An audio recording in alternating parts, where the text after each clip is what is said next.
Well, joining us on the line right now, independent investigative journalist and host of the new show Full Measure, which can be seen on WJLA Sunday mornings at 9:30.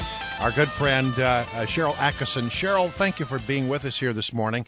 Good to be here. Well, listen, I want to start out by talking about what happened in San Bernardino. And from a journalistic standpoint, a lot of people are dancing around and saying, well, the motive of these shootings is elusive.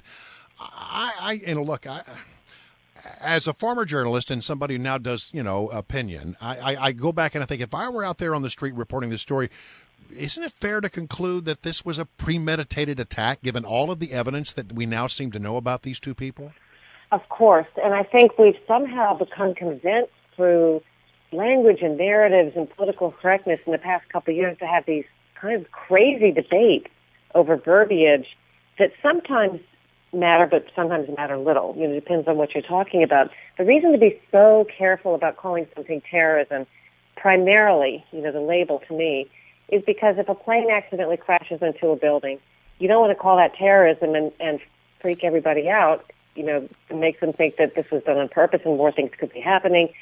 But on the other hand, when somebody purposefully shoots that many people and immediately it was purposefully done, and all the armaments have been found in their house, there comes a time when it's silly not to call it what it is. And I really don't think journalists need to wait for the government in instances like this to tell them the obvious. Well, the Washington Post headline is "Motive Still Elusive." Well, motive may be elusive, but what was going on there doesn't seem to be very elusive at all. And the fixation on that, all those things are important to know, but it's almost as if it becomes the only thing that we're talking about, or the primary thing, when there's so much else. It makes me feel like we're being directed and steered and distracted, and it just seems silly. I think as journalists we should step back instead of following, again, what the government is telling us to do. We should step back independently and look at the facts and call our own shots in some cases on what's going on and what we're telling the public. And by the way, Sharyl Attkisson, on your blog this week at SharylAttkisson.com, you actually had an article kind of like this. It's called the Post-Truth News Media. What do you mean by not by the Washington Post, you mean the Post like after truth. What do you mean by Post-Truth News Media? Well, I lifted a phrase because that was used in referring to Republicans and Donald Trump by journalists who wrote articles, and it's sort of a silly phrase that's kind of seemed to be passed along by the usual suspects and catching on. So I used it to describe a phenomenon of the news media, which is instead of just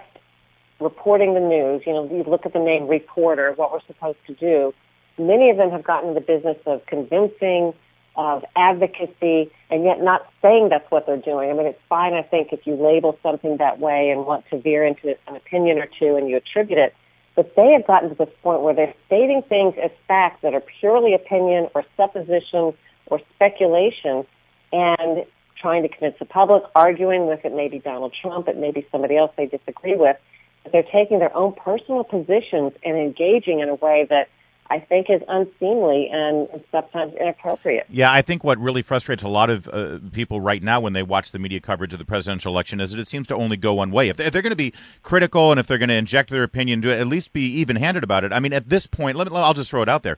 At this point, does anyone truly believe that Hillary Clinton chose to use a private email account, non-government, for convenience? That has always been her answer, right? It was for convenience, so she could have one device. Based on the evidence we've got now, why would anyone believe that? But we don't hear the media hammering her about it. I think that's my point, and I have had this discussion with some Hillary Clinton supporters who argue that she's been hammered far worse than Donald Trump by the media, and I say absolutely not. There has been news coverage of her emails, of course. In that particular issue, she's gotten a lot.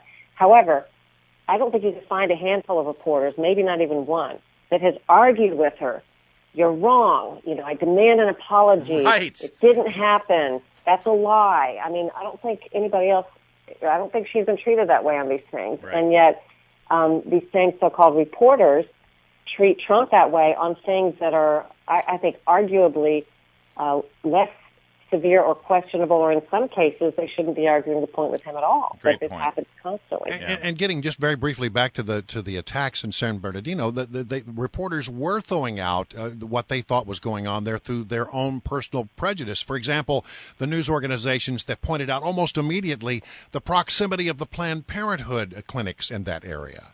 It's like, I know, right? I think that belonged as part of the calculus. If you're a reporter, you should, check that out. That should occur to you. But then, if there isn't proximity and connection, I'm not sure you needed to bring that up and make it be about that. And that's sort of a judgment call. But I totally take your point on that. All right, Sharyl Attkisson, very quickly, what you got on the show?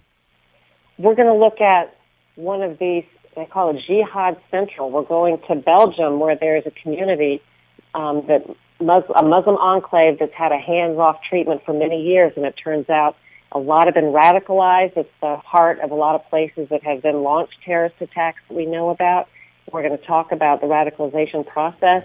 We'll dive into that and apply to what we know this week about what's happened here. Couldn't be more timely. Sharyl Attkisson, thank you so much. It's now. Thank you. That's Full Measure this Sunday at 9:30 in the morning. Thanks, Sharyl. 7:44.